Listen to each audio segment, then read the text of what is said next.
As Vice-Chancellor of the University of Sussex, I'm proud to introduce the Sussex Conversations, bringing together Sussex academics, alumni and leading thinkers in their field to discuss the challenges that are facing the world today. Let the conversations begin.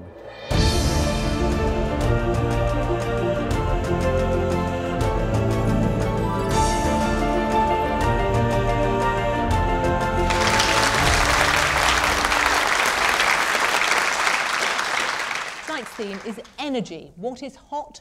What is not? Is our energy supply sufficient, safe and sustainable? And given what's been going on in Ukraine, maybe your concern is about energy security, or perhaps your concern might be closer to home, particularly given that we're talking about Sussex University here. The question of whether fracking has a future in Sussex. And of course, with winter wonderfully at last disappearing, and we're seeing the back of some very high energy bills, at least we'll see the back of them until next year. Will they be higher next year? And will the energy that we are using next year be any less likely to damage the planet? Well, as with all the Sussex themes, the topic is broad. We have a very distinguished panel on either side of me to guide us through and give us a sense of what they consider is important and what rattles them. Let me introduce, first of all, Paul Appleby. Now, Paul is able to give us the view from an energy giant. He's head of the energy economics team at BP and is responsible for producing their global energy outlook. On my immediate right, Professor Andy Sterling is Professor of Science and Technology Policy at Sussex. His background is astronomy, anthropology and the Green Movement. He used to be you were on the board of Greenpeace. He examines why research and innovation go in the directions that they go in, and he's an expert on sustainability. Professor Jim Watson is also a professor at Sussex, but his job at the moment is Research Director of the UK Energy Research Centre. He's got 20 years experience in research on climate change, energy and innovation policy, and he advises UK government departments and other organisations. And finally, last but not least, Baroness Worthington, Bryony Worthington, well, Bryony has done any number of jobs. I think it's fascinating to hear the position that you're going to take, because at the moment she's Shadow Minister for Energy and Climate Change. In the past, though, she's worked for Friends of the Earth for many years. She was also a lobbyist, though, for one of the big six, for SSE, and was also, at one stage, a member of the team that drafted the UK's climate change bill. She founded a company called Sandbag, which looks at emissions training, and she's a fan of thorium nuclear reactors, which I hope we're going to hear something about a little bit later. She thinks they might be part of the answer to our energy needs.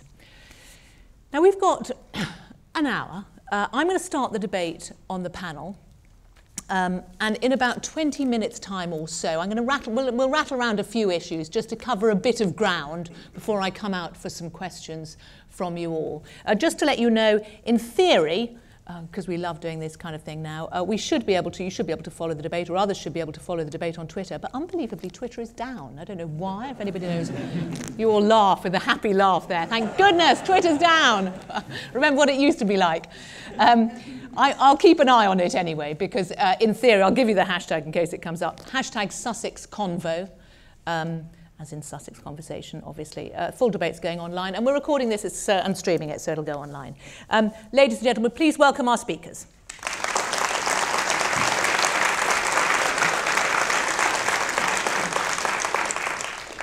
So I want to start with these three S's: sufficient, secure and sustainable.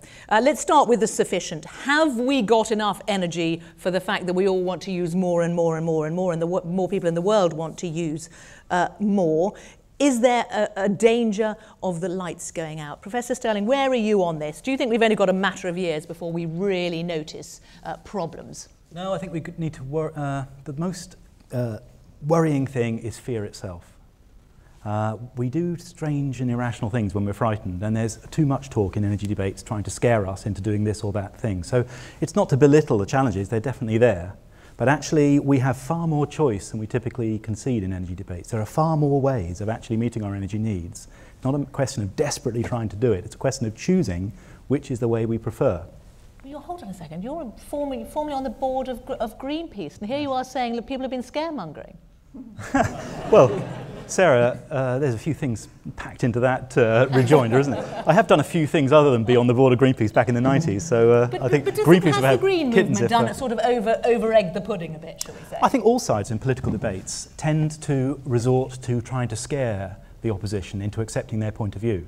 The lights are going to run out, this thing's going to be deadly to humanity, this is the only way we can survive. These are ways of actually trying to get one's view accepted. But in the end, that has the effect of undermining democratic debate. And what I'm concerned about, in the UK energy debate especially, it doesn't pay sufficient attention to how much scope there is for democratic choice.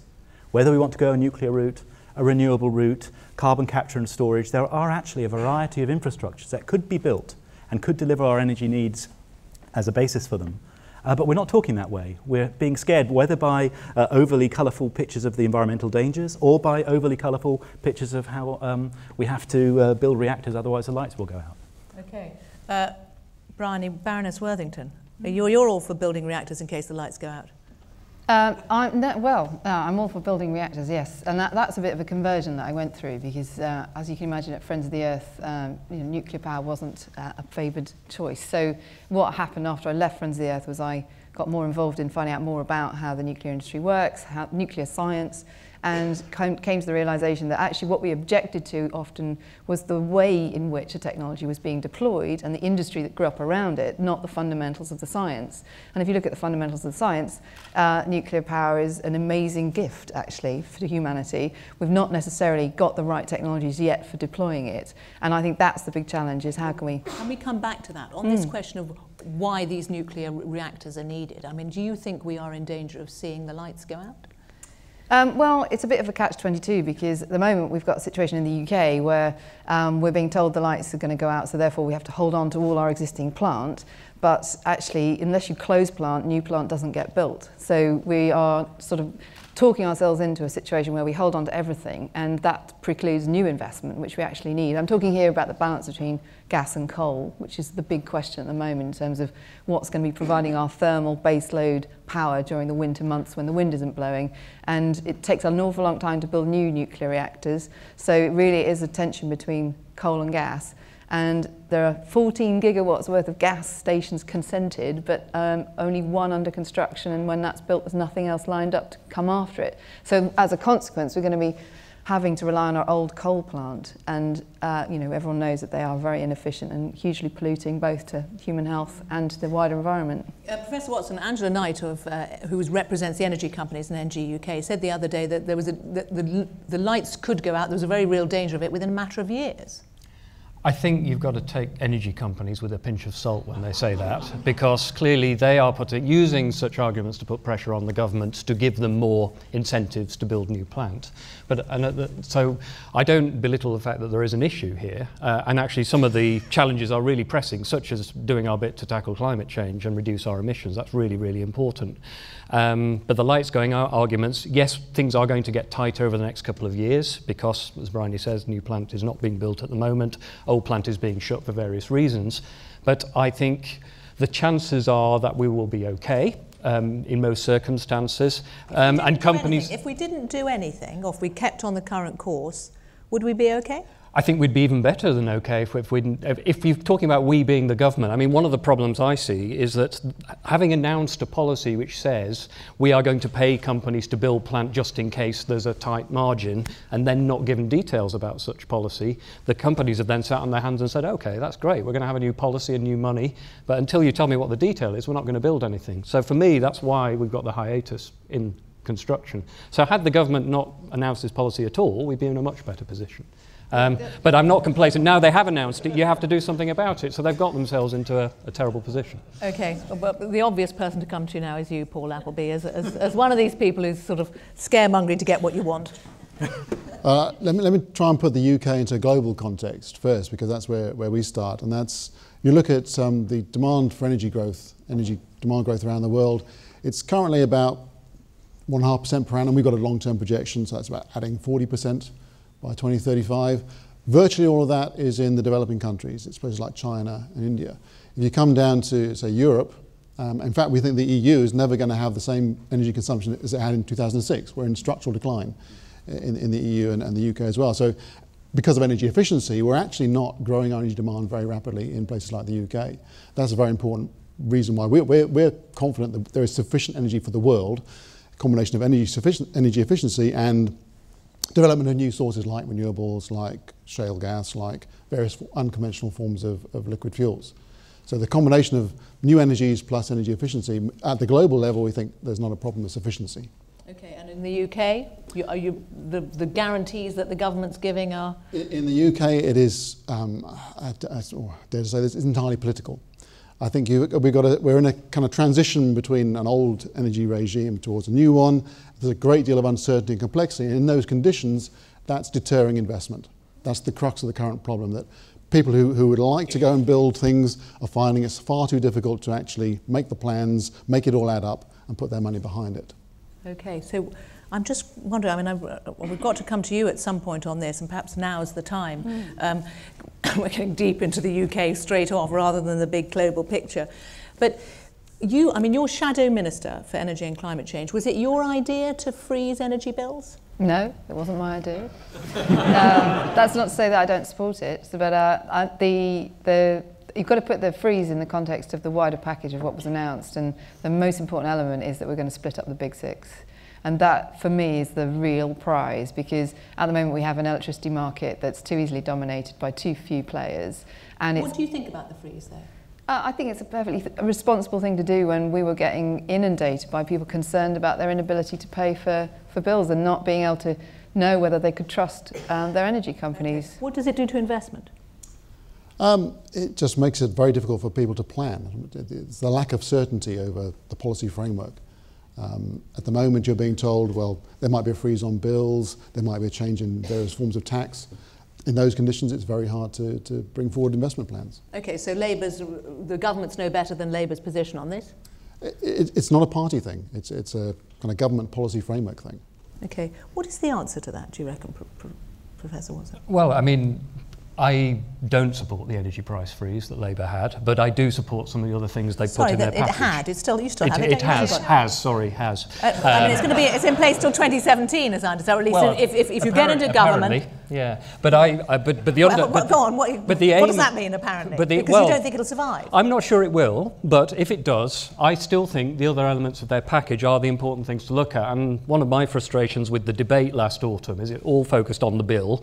The reaction from government was a really silly one, which was to take some of the really important measures for fuel-poor households off bills, cut them, which is hurting the people that need to be protected from energy bills the most. And there wasn't this proper debate about the energy market and the market structure and the dominance of the big six, which I think does need addressing. Because in the end, the kind of investment we need in the UK over the next few years to do the low carbon transition is not going to come from the big six alone. Their balance sheets are very weak. You need lots of new investment from new players. So I do support the elements that are talking about opening up the market. So for me, that's where the answer should lie, is opening up the market. Paul Appleby, I know BP's problems, in a sense, are bigger than this. You have serious global problems about, not least, I think, no US federal money coming your way. But when you look at what's happening in the UK, do you think that breaking up the big six is the way to go?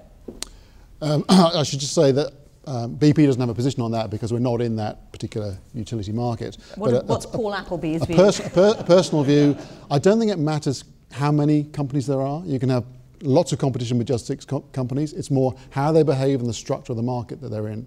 And that's what of splitting generation from supply is a good thing? I mean, that changes the dynamics of the market. That would probably help. I mean, as a consumer, I think one of the issues is it's so hard to switch. And I've done it several times, and the last time I did it, it took weeks to switch supplier. And who supplies you? Oh, well, I couldn't possibly say. But I can tell you that this surely goes to the heart of it, the previous suppliers have still got my credit balance, and I'm waiting to get back from them. And it's this kind of difficulty, this kind of barrier to competition. But if you have this problem, what hope is there for the rest of us? Andy Sterling. Yeah, I think there's a bigger issue behind this as well, which is a huge challenge that we don't tend to talk about. It's how to shift the infrastructures and the institutions off the path they're on. So behind this breaking up the big six, as it were, there's going to be whatever we do with the infrastructure, whether it goes in nuclear direction, offshore renewables, decentralised renewables, carbon capture, whichever route, there is going to have to be hundreds of billions of pounds spent over the next couple of decades in laying in that new infrastructure. And the question is, though that challenges very strong vested interests in the existing system. And at the moment, we're not challenging those infrastructure interests sufficiently. We're treating it as if they're hardwired. And we're just then trying to work around. So we look at, for instance, we talk about the costs. It'll probably come up later, what energy does or doesn't cost. And those costs themselves are driven by your assumptions about the infrastructure. If you assume this kind of infrastructure, you get this kind of cost. If you assume that kind of infrastructure, you get that kind of cost. Okay, but BP changed its name to Beyond Petroleum, and whenever people talk about the oil giants being the baddies, everyone points to actually hang about. They're putting serious money into renewables and alternative forms. Well, if you believe the cover of the reports, you'd, the covers generally show renewables, don't they? Just to give you throw out a number, we have invested $8 billion in what we call alternative energy. And what have you invested in oil and gas? And a lot more than that. Because we are an oil, oil and gas company. What sort of, I know, I appreciate that. So just so we can get some sense of the magnitudes that we're talking about. Annual investment is something like 20 billion into oil and gas. Okay. So much, of course, much more money goes into oil and gas for us than into renewables. And your argument is that's because they can see the way the land lies. Yeah, but also there are sunk investments, there's rent to be gained off the infrastructures, there's an entirely understandable interest for players in particular businesses to try to maximise the rent on the sunk investment. The point is, for society at large, you don't want to necessarily take things at face value. You need to think beyond that, think about which direction you want to transform in, and then how you do it. Okay, now we've actually got slightly bogged down in a sense in the UK market for completely understandable reasons, and we'll come back to it. But I just want to ask you about when you see, sort of a global picture, when you see what's happening in Ukraine, and we see Russia and the United States actually sort of really going at it over the significance of Ukraine. What are your thoughts on what, in terms of what could happen in Ukraine, what could happen as a result of that to energy supply? Who wants to comment on this? Professor Watson, first of all, I mean, you must have... Yeah, I mean, it does have big impacts. The nearer you get to the Ukrainian border in Europe, the more people worry about it, because the more gas they get from Russia via the Ukraine route, mostly. So, you know, for us in the UK, any impacts are going to be probably through prices, because we don't actually use much Russian gas. We use less than 5% of our gas from Russia. But we are plugged into a European market, which is going to be affected by events in Ukraine. So what will it do to prices? Well, you know, you'd expect if things get disrupted, it may increase prices. You may get transient prices going up for a particular period of time, and that's what's happened in the past when Russia and Ukraine have been fighting over Ukraine not paying its bill and so on and so forth.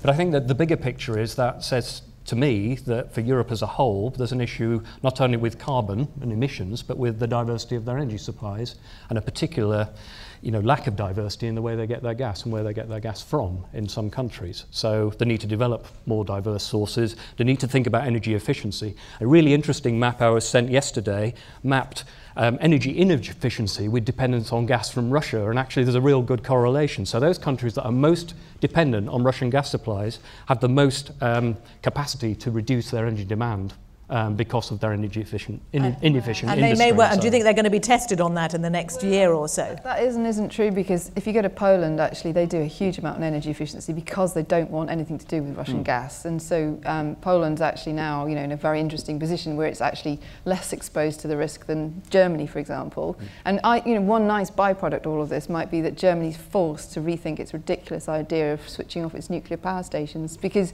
they were fully functioning, completely safe, and they turned them off, and what's happened? A huge return to coal burning. So, and a reliance on Russian gas. So, you know, I think Germany's got some answers, some questions it needs to answer. Okay, Jim Watson. No, I'm Andy. Sorry, Andy. You flatter me. Sorry, Andy. We hear a lot about Germany making these mistakes. It's amazing. I've served on British advisory committees on chemicals where we lament, oh, the Germans, they're bringing in these stringent regulations. Nobody can possibly make a chemical industry run on these lines. Now with the nuclear transformation, I mean, Germany is the most successful industrial economy in Europe. They've become so by repeatedly making steps towards environmentally conscious reforms of industry at a stage when countries like the UK simply haven't grasped it. They did it in the chemical industry, they did it in the biotech industry, done it with acid gases from coal back in the 80s. And with their nuclear power stations. And now they've done it with nuclear. And every time the British say, oh, the fools, they're so bad at industry, they'll just realise soon how they should do it our way. And then after time we realise, well, let's go that way because it was actually far more sensible. And I think, although one can't predict the future, this is another instance of something we're quite familiar with. Germany has taken a step in something that actually has got much more powerful arguments for it than the kind of thing we're doing in the UK. Closing the nuclear Yes. and power stations and what? And going... Building coal. They have now a huge reliance on lignite, not just black coal, but brown coal, the Yes. worst type of coal possible. Yes. And they have a whole string of lignite-based power stations on the border of Poland, which is basically pushing up their carbon intensity to levels that's far higher than before the shutdown. Brian is absolutely right. In the short term... No, not in the short term, in the long term. No, because not in the long term. those lignite communities are not going to see those things closed. In the long run, Germany is striving towards a transition to renewable energy. They're looking to make it 80% by 2050, and they're on course, albeit a very challenging target to do that. So in the long term, they are actually pioneering what could be a transformative revolution for energy around the world. Okay, we've come somewhere from Ukraine, which is what I was on that, but on energy security in Ukraine, we are so brittle and vulnerable to energy risks, whether it be gas, petroleum, nuclear proliferation. Energy infrastructures are disproportionately implicated in insecurity. And one of the serious features of a renewable future, whatever else you might say of it, is it simply doesn't have those kinds of brittle features. A world powered by renewables doesn't have that kind of vulnerability. Paul Appleby, on Ukraine, what's BP's position on what's happening there and how it could affect you? Well, it's not the first time that Ukraine has been an issue with disputes with Russia. We've been here before. This time, Russia supplies about 30% of Europe's gas. About half of that goes through the Ukraine. Of that, if that was all interrupted, you could probably find about a third of that would find another route into the market. So about 10% of Europe's gas is at risk if there's a serious disruption there. The good news right now is we're coming out of winter. This is the best time, if you like, to be losing supply in the market. There's plenty of gas in storage. So in the short term, not a big impact. Prices would go up somewhat, but not hugely. If it lasts through the next winter, then we would have a more serious problem. And on a general point on energy security, and I think this is partly to Andy's point, when you look at disruptions of supply around the world, in many cases, what saved countries has been having a diverse portfolio of different supplies of energy, imports and their own production. And it's that diversity that guarantees security more than any particular technology or particular source. Okay, and BP's experience in Russia? Not entirely happy. On the business side, it's been up and down, but we're still there. We're there for the long term. You're still there? We're still there. We have 20% holding in one of the largest oil and gas companies in the world, in Rosneft. So, yeah. Do you trust the Russian way of doing business at the top level? I couldn't possibly comment. I have no personal experience of doing business with the Russians. So. But BP must feel, I suppose, vulnerable or... if there's a breakdown of relations between the US, the UK and Russia, that would possibly have some implications for our relations with Rosneft. Who knows? I can't say more than that. It's bound to, isn't it? I really, honestly don't know. Okay, I mean, BP aren't making representations to the government to say, look, can you just go easy because we're pretty exposed. If they are, I wouldn't know. Okay. Listen, I promise we'll come out for questions. Let's just have a quick word about fracking before we come out for questions. So get your question ready, because we're talking about security. Perhaps part of the answer, and you were making the point, Professor Sterling, that, look, you've got renewables, you're heading in the right direction. What about if you had fracking as well? We wouldn't need Russian gas then, would we? No. I think fracking, to be honest, is a bit of a distraction. We're all getting terribly excited about it, but it's actually a bit of a side issue to the actual central question of the energy future for the UK. The resource is not on this kind of scale that you're in some other places where it's people are pointing to. And the real worth going for? In my opinion, not, because in my opinion, the key aim we should have in mind is what kind of energy system do we want on a timescale around the middle of the century. And for me, I want to see a democratic debate about that, but I would make the case for it being a renewable-based Okay, let's have future. a very immediate, very short democratic debate with a show of hands, if I may, from the audience about to frack or not. If you are in favour of fracking, exploring, sort of going down the fracking route here in the UK, could you please raise your hand? Okay, what do we reckon that is? Keep your hands up, sorry, about 40%? 40%? You'd say a third, 33 to 40%, okay. I'm supposed to actually raise your hand if you're opposed to it, and then we'll know if that's 60%. Yeah, okay, 60%. It's not just people sitting on the fence there. Where are you on it, Professor Watson? I don't object to it in principle. I mean, I think gas in general needs to play a role as a bridge to a low-carbon future. It's the lowest carbon fossil fuel, and I'm talking about the UK and other countries here. And actually, fracking is just producing another source of gas for our gas market. Okay, but why are you not enthusiastic? You say I'm not opposed to it. No, I'm not enthusiastic at some of the claims that have been made for UK fracking, because although the numbers are big, if you look at the geological surveys that have been done, and they're getting more detailed now, they only tell you potentially how much gas is there. What they don't tell you is what it will cost when you get it out the ground, and actually the figures have such big uncertainty ranges that they'll only be backed up once companies go out and drill test wells, and as we've seen in the UK, that's a very difficult thing to do without causing public protest. So I think for lots of different reasons, I don't expect anytime soon fracking in the UK to have a very big impact on our energy supplies or energy prices in the same way it has in the US. Okay, Baroness Worthington, if you could remove the politics from it, do you think that there is... So here I am asking a politician that question. That makes it dull.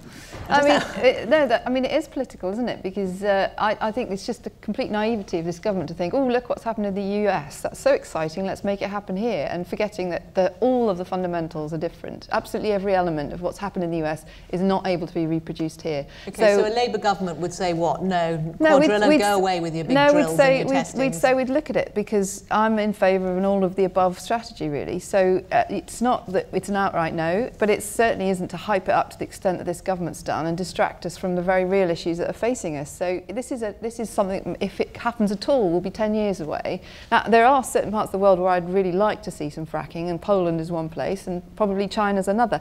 But it might be that geology doesn't work, or the costs are too high.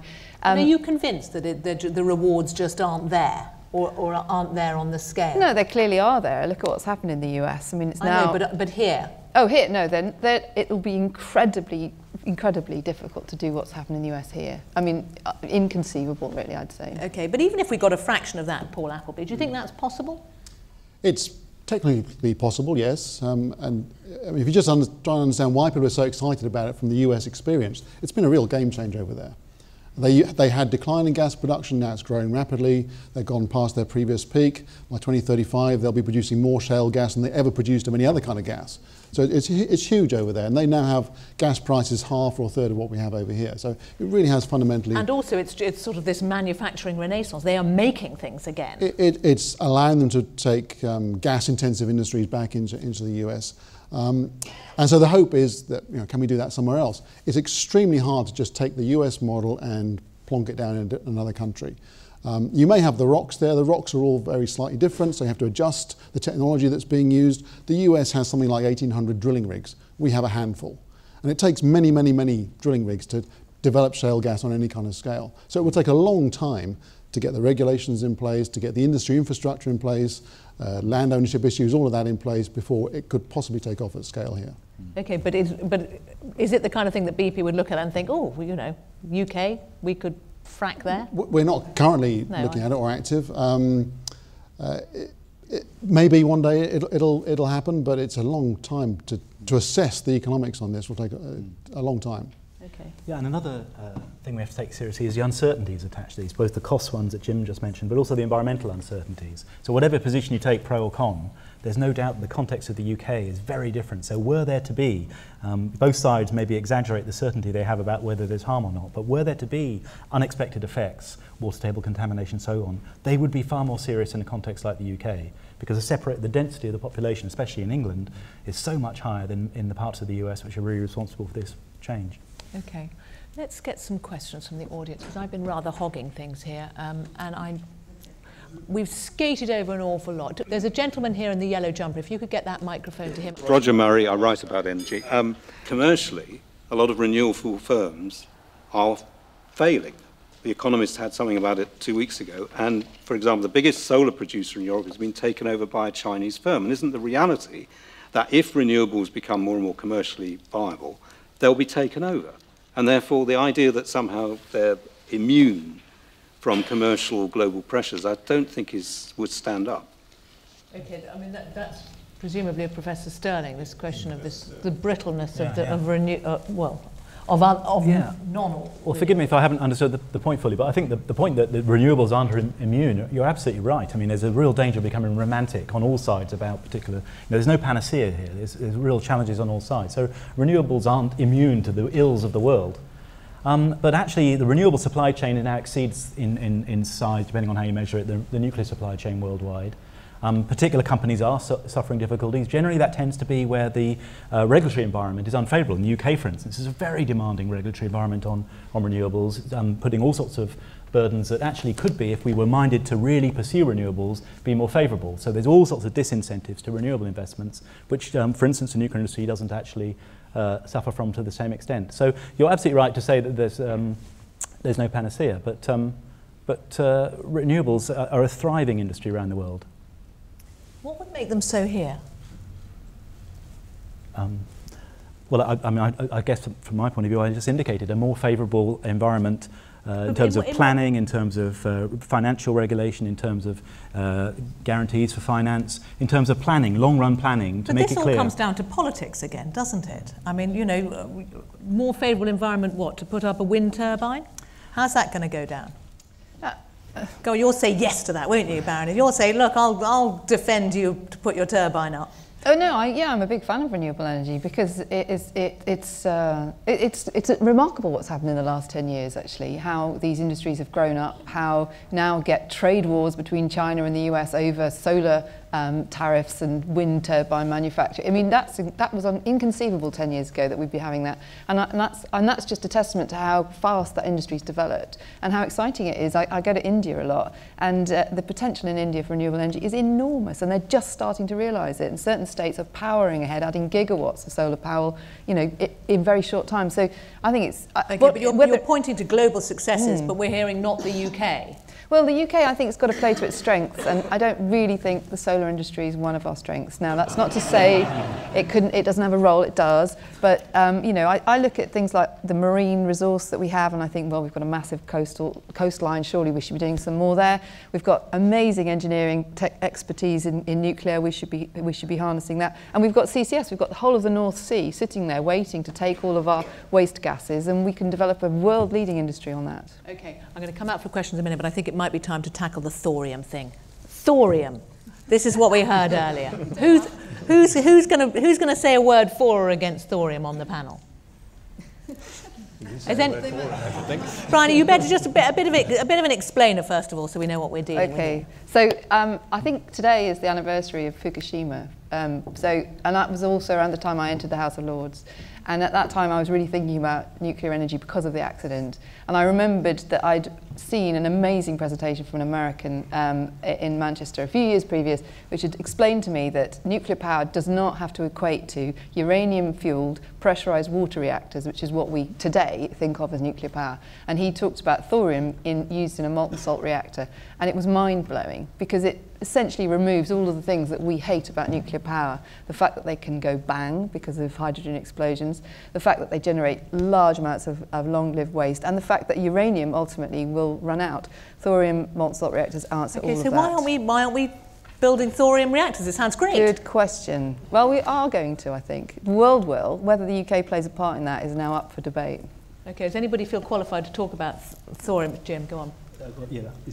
We'll sorry, I'm so sorry. I'll be Andy. What is it? I'm so sorry. We're both from Sproul. Let's start with Jim. Professor Watson, I'm so sorry. Well, I mean, I can't comment on thorium in detail. I mean, the thing I guess thorium's got to do, I think as Bryony has alluded to, is if it's going to be a different technology and deal with some of the problems nuclear has had in the past, then it's got to effectively deal with them, whether they be about proliferation and waste. But for me, one of the big issues with nuclear power is cost. And that's what's always been its Achilles heel in most countries. Costs over time of nuclear have risen, not fallen. So with most technologies, you assume the more you do of something, the cheaper it gets. Partly due to regulation getting more stringent and partly due to designs being changed all over the place, nuclear has got more and more expensive. So for me, if nuclear is really going to play a big part of our electricity energy mix in the UK, in other countries, it's got to tackle that cost challenge. So my question about thorium is, can it do that? And if it can do that, I'd be much more sympathetic towards it. Okay, Andy, you had longer to think because I laughed. Well, yeah, I definitely think we should be open to, we should be open. I mean, nuclear is often argued, rather unfairly, to have benefited enormously from the massive military subsidies in the beginning. And actually, arguably, it was a kiss of death. It was forced into tram lines for submarine propulsion reactors, pressurized water reactors, all light water reactors come from that tradition, and they're not a good idea for civilian power production. And they've locked in a classic sense. Okay, so are you prepared to consider thorium then? I'm saying that definitely it's good to think broadly about the kind of nuclear designs, and they can make a difference. But with thorium, molten salt thorium reactors, and I'm not claiming to be an expert on this, but I just wonder, what are the actual problems that they actually solve? They produce the same kinds of actinides and low-level waste. Thorium's position on the periodic table means it doesn't decay into the same actinides. No, it's fission products. No, it doesn't. If you're in a molten salt, you can. It basically, you have a hugely high burn-up rate in a molten salt reactor. Thorium undergoes fission. Fission means you produce fission products. Those fission products are viciously radioactive, and this is the thing I'm concerned about: the misrepresentation of particular sort of gee whiz technologies as if they solve the problems. Neither waste problem, the cost problem, the proliferation problem, or the accident problem are solved by that reactor design. Okay, BP attracted by thorium. Well, let me make into a slightly more general point. The little I know about thorium tells me we need more R&D, more research and development in this technology, and that goes across all energy technologies. That's the reason why our energy forecasts are often wrong. We underestimate the influence of technology. So we need more R&D right across the board in terms of energy supplies. Okay. Does anybody want to comment on thorium and whether it changes your mind about nuclear reactors? Anybody? The gentleman over here, if we can get... Can we get... Thorium is definitely the way to go. Thorium's the way to go. And I'd like to make another couple of points. The existing nuclear plants in the UK have had their design lives extended and are having them extended. And this is the reason this has allowed politicians to prevaricate for so long about what various paths we might go in the future. And the other point to consider is that it takes a long time to build a nuclear plant. Well, Hinkley's not online for 10 years, is it? Yes, that's what they'll tell you. We aren't in danger of the lights going out. It was an interesting, because this was the point, it was the National Grid that actually said it, and you were all rather dismissive of my rather silly question about whether the lights are going out in a few years' time. Does anybody, given that we have the National Grid, and I believe Angela Knight when she tells me, of Energy UK. You shouldn't believe Angela Knight, really. She was responsible for the banking. Oh, she wasn't responsible for the banking crisis. I know she used to. She's a brave woman. Brave or misguided. But the point is this question of how vulnerable we are. I mean, Pat... Well, there's no reason why the light should go out. There's plenty of energy, plenty of power plants. If it comes to a crunch, it would always be possible to bring back some plant that have been mothballed or... Can I also just say a word about the National Grid? The National Grid is a national asset. It's an amazing thing what they do. And we're an islanded nation. We've got one of the strongest grids of any country in Europe. Germany doesn't have a good grid at all. It's one of its problems. Whereas we do. And they are commercially and legally responsible for keeping the lights on. And that's what they do. OK, so you're saying they would say that, wouldn't they? Now, there was a gentleman over there. If we can go to him and then we'll get another one of these. Then perhaps if you get this microphone to this lady here afterwards. Okay, my name's Alan. I've been working in gas and solar since the day I left Sussex in '77. I can tell you that lights don't go out because of lack of power. They go out mainly because of lack of grid capacity. If you look around Europe, they don't go out, they don't run out of power. We've got plenty of power here. Grid want new power stations built in different places to make their lives easier. Right? And I mean, as for fracking in the States, let them do it. It'll bring down the gas prices. We shouldn't frack in the UK. We shouldn't have taken the oil out of the ground so quickly. Should leave it there for when we really need it. We don't need it. Just let the world prices drop to $5, which they're going to get to, and then we import it. That's the way to go. And as for the big six, I've worked for British Gas as a director there. I can tell you, they aren't the problem at all. And I worked in Germany where we had monopoly. I ran an energy company in Germany. We were very, very cheap. You know why? Because we had no churning, no competition. We didn't have to deal with customers. If they wanted to do, they came in and talked to us. Actually, competition has cost Britain huge amounts of money. Sorry to say it. I don't work for them now. That's just my opinion. I've seen it. I've run companies. Monopolies competitive companies, and small startups in solar. So The big six competition is aren't the the issue. problem? Competition, cost to serve per customer in the UK is almost £100. In Germany, it's about £10. Okay, and it's interesting, and yet, Bryony, you used to work for SSE, and you're in favour of splitting them up. So your argument would be, look, it was a problem, I saw it from the inside. Well, you've got to look at it in context. So now we're in a market where, because of the need to decarbonise, the government's intervened and has brought in a completely new funding system and a much more interventionist way of getting things built. So there isn't, almost no part of the energy system now is not subject to the Secretary of State saying yes or no.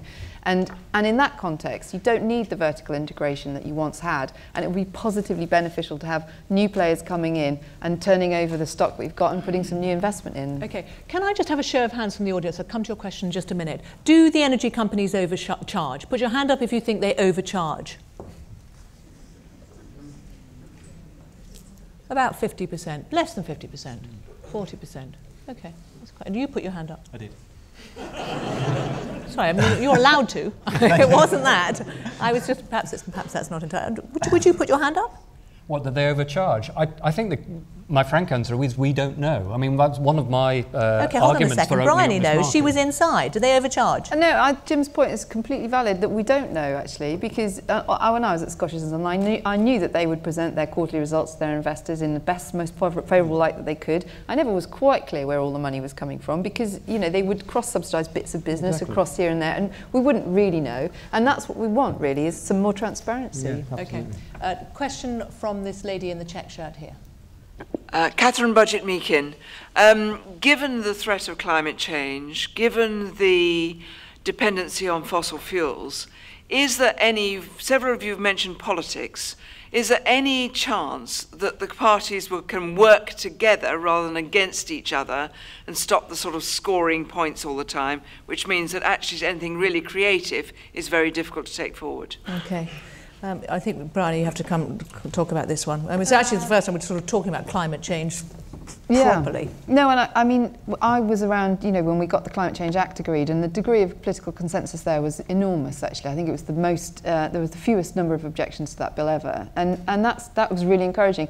Unfortunately, what's happened since is that we've seen the rise of the far right with UKIP, who've made it, their ignorance a sort of badge of honour, and they're kicking against Isn't it science. a bit rich, coming from the Labour Party, who arguably made it a badge of honour last September at the party conference to use it as a bigger political argument about the cost of living? No, I'm talking about UKIP's total disregard for science. That's what's dragging the Tory party further to the right, and meaning that we've now put people in prominent positions who are outright climate sceptics, who are undermining that consensus that was once there. Now, there are people on both sides of the House who are really keen to rebuild that consensus. But I wonder if you regret, when we talked about Labour freezing energy bills, whether you regret that because of the effect that it had. Because ultimately, isn't the argument that if you want people to use less, then you need to find a way possibly to make them pay more, to make it more expensive? I don't hold with that or philosophy indeed at all.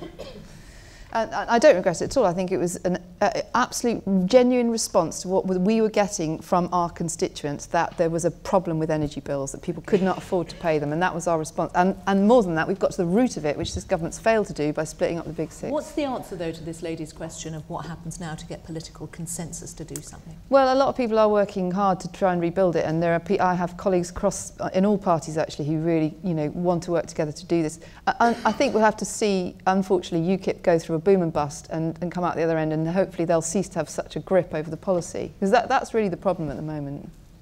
You agree with that?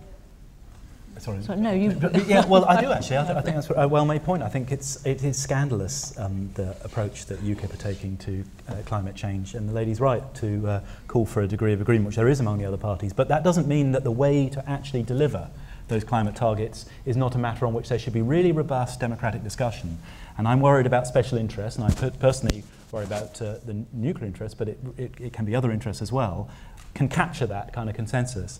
But I think there's no doubt at all, I mean, UK is a terribly unequal society, And so when we talk about energy prices, there's a hugely regressive effect of the necessary increase in prices to achieve the investment and to achieve the balancing of energy demand. We need to actually make people use less energy. So we need to really compensate for that by other policies. But we shouldn't look to the energy sector to try and compensate for the fact that we are so fearfully unequal.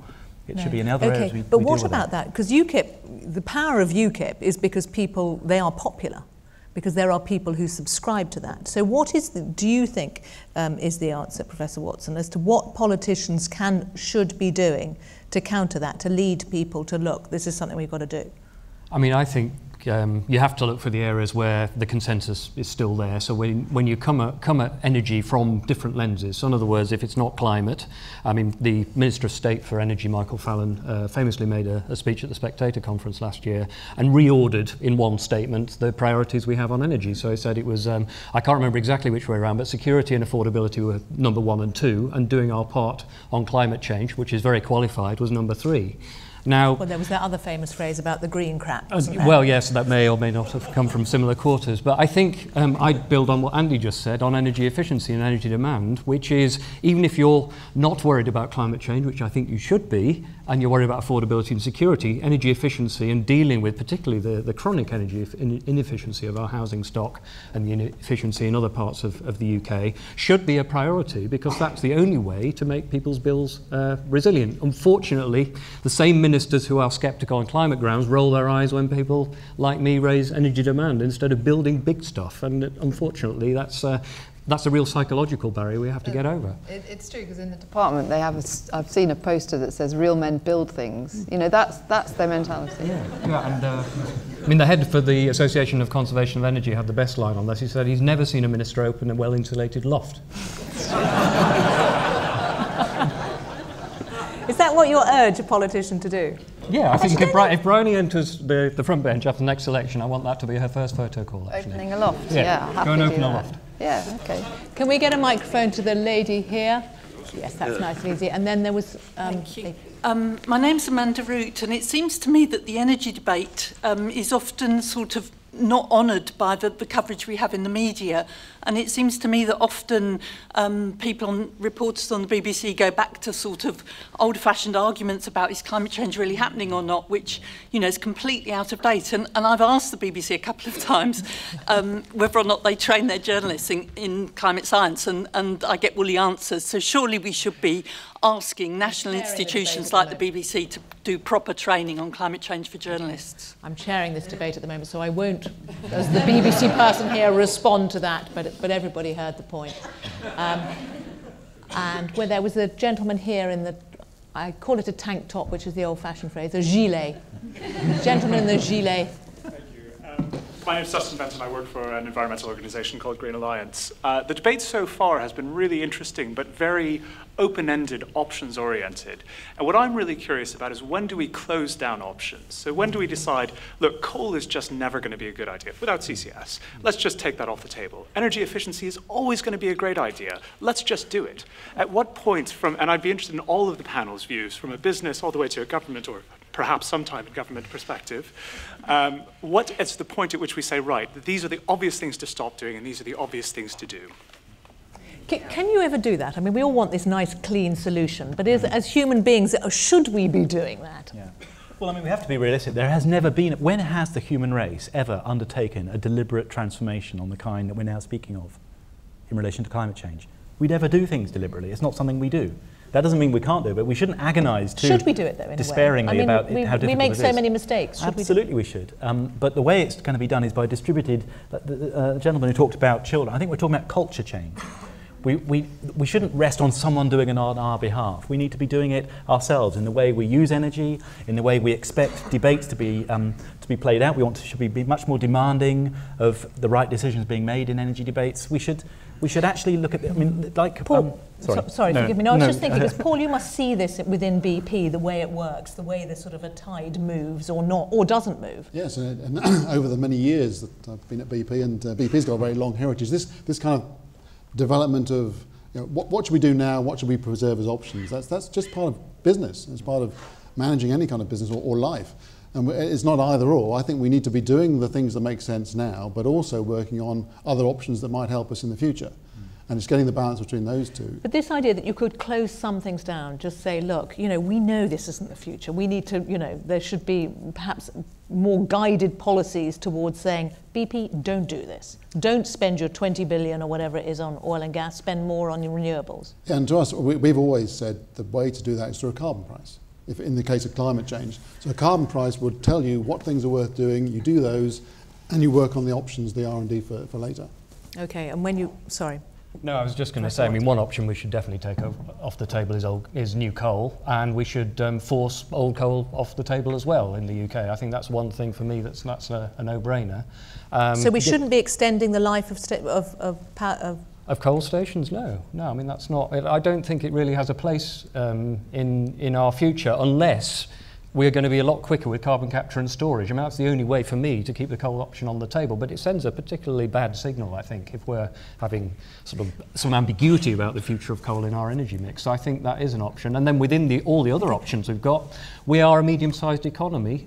We don't have unlimited budgets, and we've gone through a financial crisis. So clearly, government, to the extent it needs to spend money on options, on helping to deploy options and helping on R&D, and I agree with other speakers who said that's really important. We do need to prioritise that. We can't do everything. I mean, even when I talk to people in the US with its vast budgets, they say we can't afford to do anything, so we have to foreground certain options. Would a Labour government do that on power stations? Because I can see why politicians wouldn't, because you don't want the national grid, or you don't want there ever to be a danger that the lights will go out. So you want a little bit of comfort in the system. Yeah, no, obviously. I mean, we've said clearly when we get into government, we will set a decarbonisation target for the power sector for 2030. And okay, but would you not extend the life of coal-fired power stations? We want to see much greater investment in CCS, which is a way of extending the lives of the coal industry. So you would extend the life. I mean, you wouldn't. The point that Professor Watson's making is just saying, stop it. No, I mean, we passed an amendment in the House of Lords where we were going to bring in a performance standard on existing coal for exactly that reason, that we don't want to see coal, hundreds of millions of pounds pouring into existing coal stations, which is what could happen this year. And in the next couple of years, keeping them open for another 5 or 10 years. That's a wasted investment. That should go into something that's going to be around for the next 30 or 40 years, not 5 or 10. So no, we were absolutely clear about that. And carbon capture and storage, because we were going to do investment in that, and now it's just the Norwegians and the Canadians, isn't it? Well, it's the Americans, Canadians, Chinese, you name it. You know, there's a few doing it, but in Europe it's very slow, and we could take a lead in Europe. But I had a question actually, for if I may, on the extractive industries. And this applies to fracking as much as it does conventional sources. Do you not think that at some point your licence to operate is going to be totally tied up with whether CCS works or not? Because we all know there's far more fossils in the ground than we can afford to burn unabated. So in order for you to carry on your business model, you need CCS. And you're also the guys who've got the engineering and the money to do it. So can we not actually ask you guys to do it? So carbon capture and storage, if it is to happen, perhaps, because that's, I mean, it's the Norwegian government or likes the Norwegians, the only people who can afford to do it. Maybe BP should be, the likes of BP should be putting some money into it. We would have had carbon capture and storage happening in the UK by now already with BP if the government hadn't taken its time over some certain decisions. So we've tried it. We've tried it in a number of countries and found it's just very difficult to get through all the various hurdles to get a government policy, a government support that actually makes CCS viable. Long term, yes, we still think it's a very good long term option. It's viable. Long term, we probably will need it if we're going to stay in the oil and gas business. Okay, so BP will have to be building these stations to effectively collect the flue and clean it up. And doesn't have to be us, but somebody needs to be. You can pay for it. Yeah. But do you accept that you have to pay for it? You all have to pay for it? Somebody has to pay for it. Whoever's buying whatever's left of the oil and gas ultimately will have to be paying for it to be safely, the carbon to be sequestered. Professor Sterling. Yeah, I don't want to be unfair, but I couldn't help noticing, Paul, that for a company beyond petroleum, you said we have to if we're going to stay in the oil and gas business, which... well, if we're talking very, very long term, right. Everything has to be qualified by right. yes, doesn't it? But I mean, because I think, there's no doubt that oil companies are doing a lot in this area as well as committing some less fortunate mishaps. But the point is about, I try to make it being about lock-in. we just underestimate the degree to which not just the infrastructures, but our whole mindset is locked into existing way of doing things. And carbon capture and storage, I'm worried, just retains that idea that we can carry on burning the coal and does open the door to, I mean, there's a whole elephant in the room, which is climate geoengineering, where if you go down the path of sinking carbon from your power plants, and then you think, well, maybe we can sink carbon from the atmosphere anyway and address climate change without having to transform our energy infrastructures. And personally, I'm quite concerned about that. What do you mean concerned about that? I'm concerned that we're misleading ourselves, that the climate change is too easy to deal with through mitigating, through taking carbon out of the atmosphere. You could say the same about renewables, you know, actually. I mean, it's very easy to mislead yourself into thinking that if you put up a few wind turbines, put PV on your roof, we've done it. That is so not true, and it's so slow.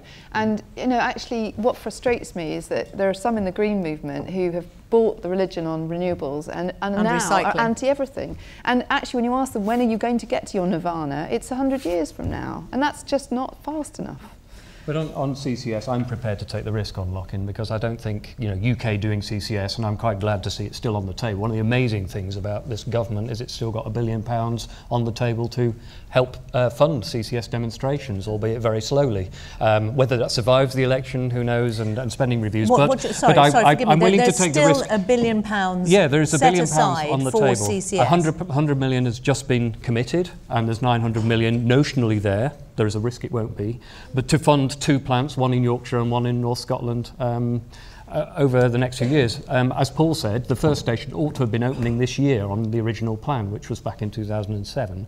But I'm prepared to take the lock-in risk because in the end, we will need it on gas or coal if we have that in our mix. But China, India, etc., are going to need it even more than we do to decarbonise their energy system. And there has been tests on carbon capture and storage in places like Mongstad. Do we not wait for them to go a little bit further down the line before we sink our money in? Because it's No, the thing we need to do is build a full-scale plant and see whether it works technically and see how much it's going to cost. And, you know, no more desk studies and small tests is going to get it any further forward. I'm a really strong believer we just have to do it. Okay, very interesting. Final questions, because we're up to an hour now, so we'll just final few minutes. The microphone, forgive me, sir, the microphone's nearer that gentleman, so I'll go to you and then we'll come to you. Yes, my name's Rupert Bravery. I've got skin in the game. I'm a taxpayer. I buy electricity and I work for an oil company. So let's get that on the table. The question I have of Bryony Worthington, who was one of the architects of the Climate Change Act, is at what point are you happy with the temperature in the world? At what point are you happy with the CO2 percentages in the atmosphere to stop subsidising renewable energy? Thank you.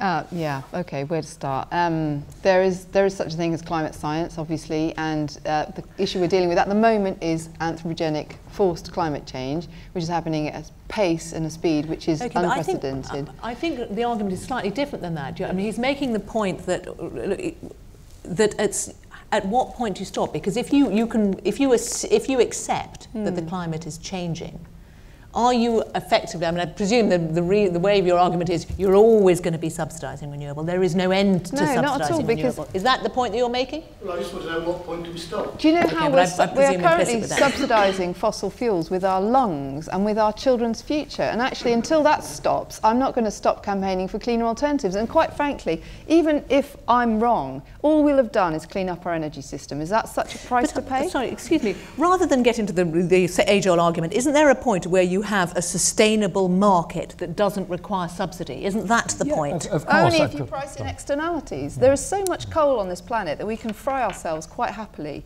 If we don't introduce pricing that stops that from happening, the people sitting on those coal mines will dig the stuff out and burn it. Of course they will. So it needs intervention. It's a classic economic externality that we need to internalise with pricing.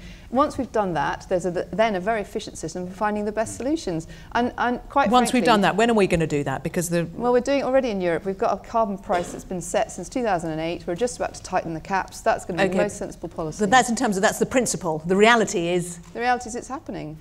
Is it working? Yes, and once that carbon price stabilises, is it working? It will work. Of course it's working. Look around the world. What are Apple and Google and Elon Musk investing in? They're not investing in mining in Australia of coal. They're looking at the new technologies that are going to be exciting, that are going to get the young people of today out of universities wanting to solve world's problems. And that's what's exciting about this. This is an industrial revolution, and that will bring benefits to all. Okay, I'm afraid we are...